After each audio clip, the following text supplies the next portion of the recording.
Alberto Cervantes stands alone from other narcocorrido artists as someone who not only wrote of the danger they heard, but may have lived through some of that danger. Cervantes has been shot at, arrested, and almost kidnapped.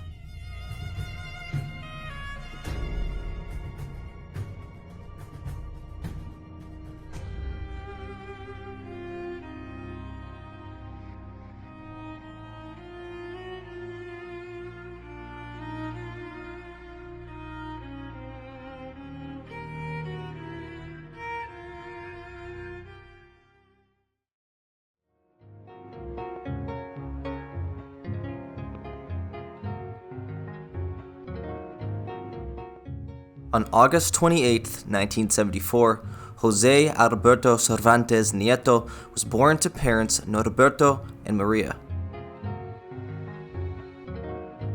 His father, Norberto, was a blue-collar working individual who would later open up his very own trucking company in 1992 under his own name. There are countless rumors around the youth of Beto Cervantes, how he began playing music, and how Explosion Norteña was formed. After graduating high school in the Tijuana area, Beto declined to go in the footsteps of his father and instead pursued music. His signature smirk and easygoing nature was always present, and it wasn't long before the 21-year-old had dedicated himself to performing. Some sources claim that Cervantes and the rest of his group were local musicians in Tijuana who formed around 1995. Their first piece of major exposure came in 1997 when they opened for the group Los Tucanes de Tijuana in concert, a long-standing figurehead in the corrido and norteña music genre.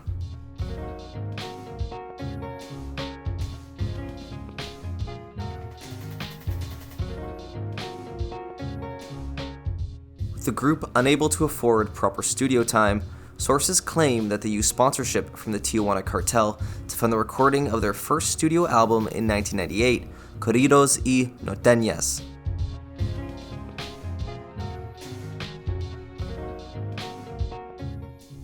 The group followed up this release with 14 Detonantes Corridos and No Puedo Olvidarte, both distributed by EMI Records Limited. They developed an early reputation as a corrido-heavy group and made no effort to shy away from the oncoming wave of narcocorrido music released in the late 90s. Even when the group performed love songs and ballads, the delivery of Cervantes was never sappy and seemed to be always somewhat tongue-in-cheek.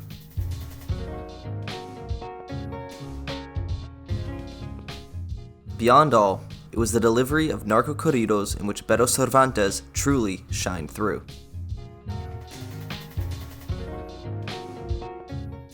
What undoubtedly also shone through was the group's believed allegiance with members of the Tijuana Cartel.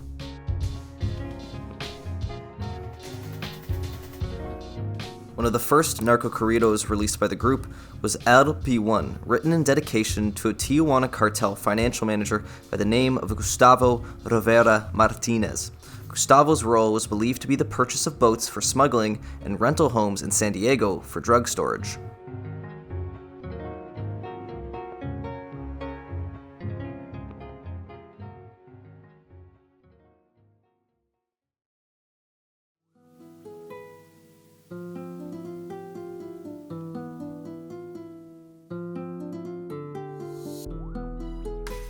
The group released a song in 2004 in honor of Jorge Briceño Lopez, El Cholo, an intriguing character from the Arellano Felix organization.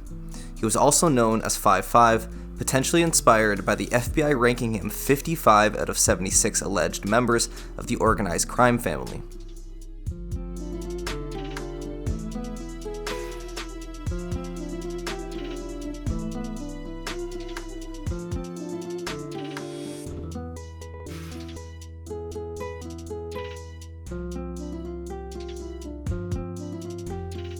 Another example of this was a track released in 1998 by the group, penned in honor of Edgar Adrian Gutierrez Elenes.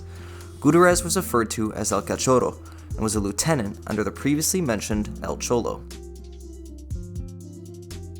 Gutierrez was eventually arrested for trafficking drugs to the US in 2005. While in custody, he was also linked to the execution of 4 students in 2004 and sentenced to 47 years in federal prison.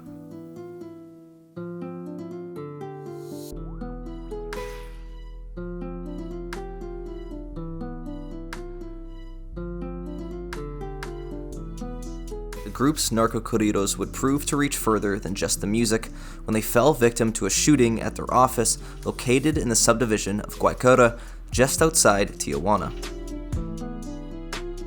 In addition to Cervantes being shot with 2 rounds from a .45 caliber pistol, his bandmates Guillermo Zavala and Joel Lara were also struck with stray bullets. It was reported that 5 heavily armed individuals stormed the office, asking specifically for El Beto.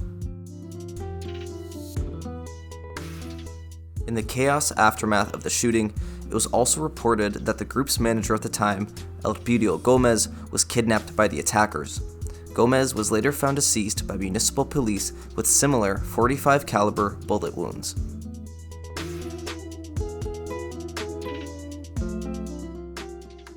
After recovering from the shooting, he would make headlines just a year later, yet this time he found himself stormed by federal police agents while dining with the CAF leader Raydel Lopez Llorarte, known as El Muletas. At the time, Lopez was a leader in the CAF, responsible for overseeing smuggling efforts for the Tijuana cartel, coordinating 3 armored cars and 3 small planes to transport thousands of pounds of marijuana and meth. Lopez was also noted for having a considerable stockpile of military equipment and uniforms, and outfitted his men often in full tactical gear. Although federal police were raiding the restaurant for Lopez, Cervantes was an unexpected bounty for the agents. Lopez, in fact, was able to slip away during the encounter, leaving Cervantes to deal with a room full of federal police. During the raid, police seized 3 pistols, a .223 caliber rifle, and multiple military police communication radios.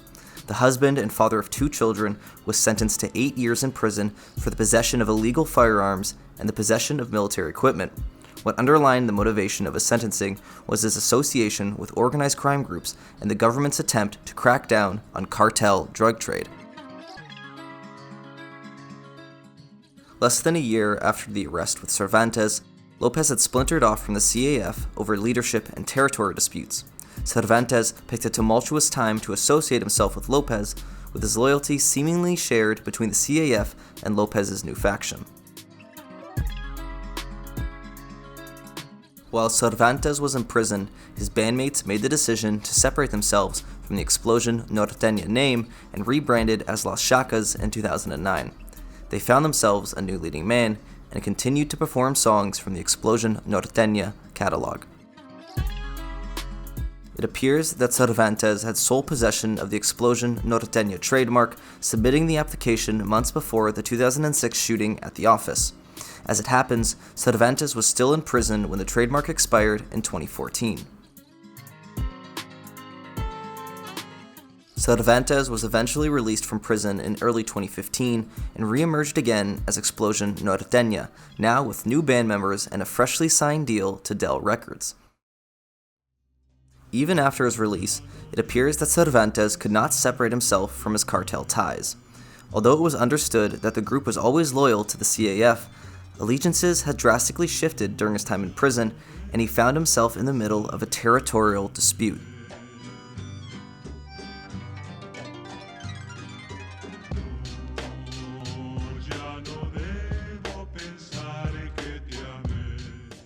On September 1st, 2016, at approximately 10:15 a.m., there were reports of a gold Chevy Suburban driving slowly around Cervantes' neighborhood. According to witnesses at the scene, when Cervantes was spotted by the vehicle, it immediately stopped, and 2 individuals pulled over to approach him. It was said that there was a visible struggle, which led to Cervantes taking a strike to the head and a single gunshot to the neck, hitting the jugular vein and ultimately proving fatal. Jose Alberto Cervantes Nieto was found by authorities with his wallet and ID, but without his cell phone. The motivation for the crime varied from suggestions that he refused to perform a narcocorrido for a cartel other than the CAF, to claims that the removal of Cervantes was a tactical decision to take control of the Tijuana area. Tijuana was a city in turmoil, and Cervantes made no effort to hide his associations. Rather than let himself be carried off by those attackers, he made the decision to dig in and fight back, and he wound up suffering the ultimate consequences. The 42-year-old performer would leave behind 2 children and his own unique legacy within the narcocorrido world. Cervantes stood out from the rest as someone who appeared to be always enjoying what they were doing, and it came out through his delivery and stage presence. His 2 sons would later follow in his footsteps and begin performing under the name Los Cervantes, even honoring their father with his own corrido, La Historia del Beto.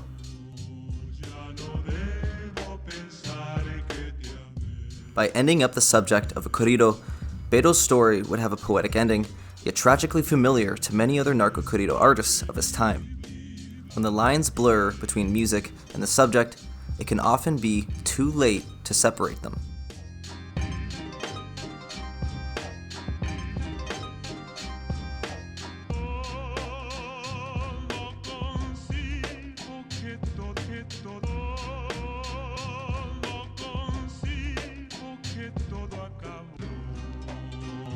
Ya no debo pensar que te amé.